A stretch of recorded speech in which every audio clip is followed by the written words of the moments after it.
How to add scrolling images to Shopify. Hey everyone, welcome back to my YouTube channel. In this video, I'll show you exactly how to do so. So it's very simple. You simply just want to go down to the description. You should be able to find a code. Simply copy it and follow along with the video. So once you copy the code, you simply just want to go to your online store, go to themes and click on the three dots right next to edit theme. Then simply click on edit code. Once it loads up, all you need to do really just find the sections option from the left side here. You should be able to find sections.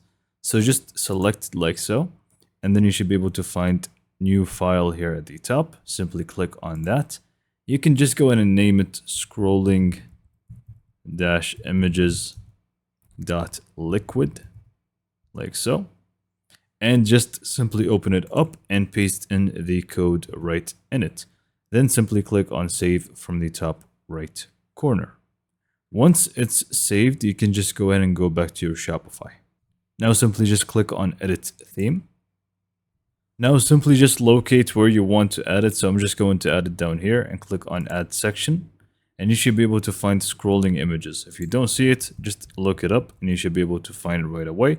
Simply click on that. And now you can just feel free to really just change the background color of it. As you can see, you can change the scrolling speed, whether you want it to be slow or fast, the image height, the space between the images. All of these things are available, even pause on hover. The last thing that you will need to do is just add the images right down here. So you can just add this one and then just go back, go to the next one, add the other image as well. And just keep repeating the process. I'm just going to do 3, so I'm just going to delete the 4th one. And I'm just going to go ahead and let's just add this one. So now it's just going to keep infinitely scrolling, as you can see. And you can feel free to add more images by clicking on this option right here. And you can just obviously add that in there. So that's pretty much all for this video. Hopefully you found it to be informative and helpful. And for more information, subscribe to my YouTube channel. And thank you for watching.